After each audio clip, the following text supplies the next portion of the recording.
नमस्कार बंधुरा वैदिक इंडियाने सकल के स्वागत। आज के एक अपराजितार भिडियो निये चले एसेछि। तोमरा जदि एई जिनिसटा दिते पारो अपराजिताते तो आमि निश्चितभावे तोमादेर बोलते पारी गाछ किन्तु खूब सुंदर होबे। देखछो तोमरा गाछ कत सुंदर हयेछे। अल्प किछुदिनेर मध्ये प्राय 7 दिनेर मध्ये गाছে देखो असंख्य नतून ब्रांच आसছে और सब फुलेर साइज देखो कत बड़ बड़ एक फुल और प्रत्येकटा पाता सबुज हये आछे। शुधुमात्र এই জিনিসটা তোমরা যদি গাছের গোড়াতে দিতে পারো এত একটা উপকারী একটা ফার্টিলাইজার এই সময়ের জন্য অপরাজিতা গাছের জন্য এই সময় কিন্তু অবশ্যই তোমরা এই জিনিসটা দিয়ে গাছকে সুস্থভাবে গাছ বেঁচে যাবে।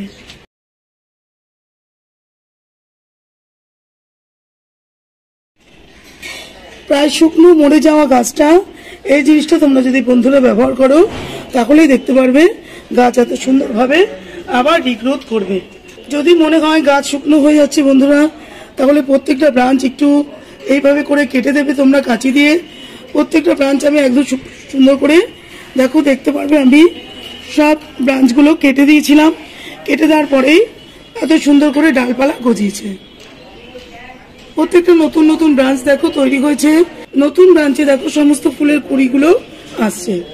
প্রত্যেকটা ব্রাঞ্চ থেকে দেখতে পাচ্ছ বন্ধুরা সব নতুন নতুন কুড়িতে ভর্তি হয়ে গেছে। সামান্য যত্ন করে এই গাছ আগের মতো সুন্দর হয়ে যাবে। সামনে যে পুরো গরম বর্ষা জুড়ে আমরা প্রত্যেক দিন এই গাছ থেকে অসংখ্য অজস্র ফুল পাবো। তো এইভাবেই তোমরা অপরাজিতা গাছটাকে রেডি করতে পারো। আর দেখো পুরনো বাসি ফুল যদি তোমাদের গাছে রয়ে যায় এগুলো কিন্তু অবশ্যই ফেলে দেবে। এগুলো যদি তোমরা না ফেলো তাহলে গাছে এনার্জি অত্যাধিক নিয়ে নেবে আর নতুন নতুন ব্রাঞ্চ কিন্তু তৈরি করবে না। তো শুকনো বাসি ফুল গাছে কখনো রেখে দেবে না, এগুলো সবসময় গাছ থেকে তুলে নিয়ে এগুলো ফেলে দেবে। আর এদিকে দেখো তোমরা এই সময়ের জন্য এই যে গাছ দেখো আমি বীজ থেকে তৈরি করেছি। দেখো বন্ধুরা অপরাজিতার নতুন গাছ তোমরা বসাতে পারো। এই সময় তোমরা নার্সারি থেকে কিনতে পারো নয়তো বীজ থেকে তৈরি করতে পারো। আমি এই গাছটা দেখো বীজ থেকে তৈরি করেছি। আর যে এখন ফ্লাওয়ারিং সিজন এসে গেছে তো খুব সুন্দর করে গাছটা দেখো গ্রোথ নিয়েছে। তো ফার্টিলাইজারটা ব্যবহার করার জন্যই ছোট্ট একটা পটে সুন্দর করে গাছটা রেডি হয়েছে। আমি ভেবেছিলাম হয়তো গাছটা মারা গেছে কিন্তু অপরাজিতা গাছ মরে না বন্ধুরা। এরকম একটুখানি একটু খুঁড়বে, এই কাণ্ডটা একটু খুঁড়ে দেখবে, দেখতে পাচ্ছ কোনো সবুজ রয়েছে। সবুজ দেখলেই মনে করো যে গাছটা জীবিত আছে। যখন তুমি এটাকে কেয়ার করবে যত্ন করবে গাছ কিন্তু আবার আগের অবস্থায় ফিরে আসবে।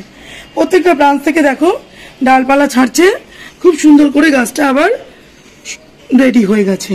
তো এইভাবেও তোমরা নতুন অপরাজিতা গাছ বসাতে পারো। এই গাছ কি বলবো তোমরা অসাধারণ গাছ। যদি তোমরা বাড়িতে রাখো এই গাছের অনেক গুণ। প্রত্যেক দিন তোমরা ভগবানের চরণে ফুল দিতে পারো। বাবা ভোলানাথের খুব প্রিয় একটা ফুল এই অপরাজিতা। কেন মায়ের নাম অপরাজিতা সেজন্যই বাবার হয়তো খুব প্রিয় এই গাছ।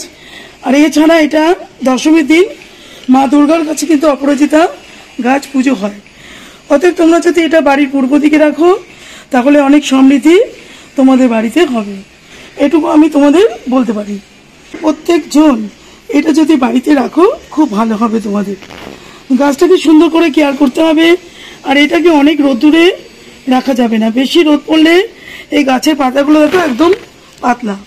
একটু সেমি সেটে রাখবে তাহলে গাছ খুব সুন্দর করে তৈরি হবে। আর এখন যখন গরমকাল তখন একটু হালকা করে বিকেলে যদি পাতার মধ্যে জল স্প্রে করে দাও তাহলে ভালো হবে। গোড়াতে বুঝে বুঝে জল দেবে, একদম কাদা কাদা করে জল দেবে না, তাহলে কিন্তু শিকড় পচে যাবে। অপরাজিতা গাছের শিকড় কিন্তু একদম পাতলা হয়। কাজেই এরকম দেখো আমি এরকম জল দেওয়ার পরে গাছের মাটি দেখো কিরকম রয়েছে। এইরকম অবস্থায় তোমরা গাছের মাটি সবসময় রাখবে। এইভাবে তোমরা যত্ন করলেই সুন্দর করে অপরাজিতা গাছ তৈরি করতে পারবে। দেখো বন্ধুরা তোমরা এই দেখো কলার খোসা আমি এরকম করে রেখে দিই শুকনো করে গুঁড়ো করে এটাকে গাছের গোড়াতে দিই। নয়তো তোমরা জলে ভিজিয়েও এটা দিতে পারো। প্রচুর পরিমাণে ফুল আসবে। এই সিনথেটিক খাবার কিন্তু তোমরা কখনো অপরাজিতাতে ইউজ করবে না।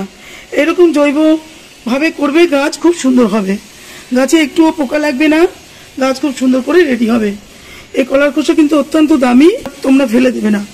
এটাকে ইউজ করবে প্রত্যেকটা গাছের জন্য, ফুল আনার জন্য এই কলার খোসা খুব প্রয়োজন। তো এটাকে যেভাবে বললাম এভাবে তোমরা একটা ইউজ করতে পারো। আরেকটু যেটা আমি বলছি, এখানে আমি দেখো খোল ভিজিয়ে রেখেছি, এরকম তোমরা 3-4 দিন সর্ষে খোল ভিজিয়ে রাখতে পারো। এই খোলের যে জলটা অত্যন্ত দরকার এই সময়ের জন্য, এটা তোমরা প্রত্যেক 7 দিন অন্তর এভাবে গাছের গোড়াতে নিয়ে দেখো, প্লেন একদম পাতলা, তোমরা জলের পরিবর্তে এটা 7 দিন অন্তর গাছের গোড়াতে সুন্দর করে এভাবে দিয়ে দিতে পারো। তাহলে প্রত্যেকটা পাতা দেখবে সুন্দর সবুজ থাকবে আর ফুলে তোমাদের গাছ একেবারে ভর্তি হয়ে যাবে। এই একটা করতে পারো। আর ভার্মি কম্পোস্টও তোমরা 15 দিন অন্তর, আগেই বলেছি, আগের ভিডিওতে তোমাদের দেখিয়েছি। এই সর্ষে খোলের জল তো দেবেই, তার সাথে একটু ভার্মি কম্পোস্ট হয় 1 মুঠো একটু নিয়ে চারধারে 15 দিন অন্তর মাসে 2 বার যদি তোমরা দিতে পারো, তাহলে গাছে আর চিন্তা করতে হবে না, সুন্দর করে তোমাদের অপরাজিতা গাছ বেড়ে উঠবে। আর এখানে রোগ পোকা তো ছোট ছোট দেখবে, একটু কালো কালো পোকা, পাতা উল্টে দেখতে পারবে যখন এগুলো একদম পরিষ্কার রয়েছে। মাঝে মাঝে একটু খেয়াল করবে পাতা উল্টে যদি পোকা ধরে, তাহলে দেখো এখানে দেখো বন্ধুরা, নিম অয়েল তোমরা দিতে পারো 1 লিটার জলের সাথে 5 ml নিয়ে একটুখানি শ্যাম্পু ওর সাথে অ্যাড করে নেবে, নিয়ে ভালো করে ঝাঁকিয়ে পুরো গাছে যদি তোমরা স্প্রে করে দাও, তাহলে কিন্তু রোগবালাই গাছে আসবে না। যাদের কাছে নিম অয়েল থাকবে না, এটা হচ্ছে ডেটল হ্যান্ড ওয়াশ, খুব কার্যকরী। এটা আমি জবা গাছে, অপরাজিতাতে, সব গাছে এখন ইউজ করছি, খুব ভালো ফল পাচ্ছি। তো এটা একটুখানি তোমরা 1 লিটার জলের সাথে অল্প একটুখানি নিয়ে ভালো করে ঝাঁকিয়ে এটাও তোমরা সুন্দর করে পুরো গাছে স্প্রে করে দিতে পারো। দেখো এভাবে তোমরা স্প্রে করে দেবে। এই যে আমি এখানে জল নিয়ে নিয়েছি আর একটুখানি দেবে, অল্প একটু দেবো, দেখো এটুকু দিলেই হয়ে যাবে। তো এইটুকু নিয়ে ভালো করে একটু ঝাঁকিয়ে নিয়ে পুরো পাতাতে, পুরো গাছে, সব জায়গায় আমি উল্টে পাল্টে স্প্রে করে দেবো, তাহলে দেখবে একটা পোকাও গাছে থাকবে না। এভাবে জোরে করে স্প্রে করে দেবে, পাতাগুলোকে উল্টে উল্টে একটু স্প্রে করে দেবে। অনেক সময় প্রজাপতিরা এসে এখানে ডিম পেড়ে চলে যায়, কালো কালো দেখবে, কালো জিরের মতো পেছনে থাকে। তো পাতাগুলোকে উল্টে পাল্টে, অ্যাকচুয়ালি পেছন দিকে পোকাগুলো হয়, সুন্দর করে যদি তোমরা এই ডেটল হ্যান্ড ওয়াশ দিয়ে ওয়াশ করে দিতে পারো পুরো গাছটাকে, তাহলে কিন্তু বন্ধুরা আর পোকা এর মধ্যে বাসা বাঁধতে পারবে না।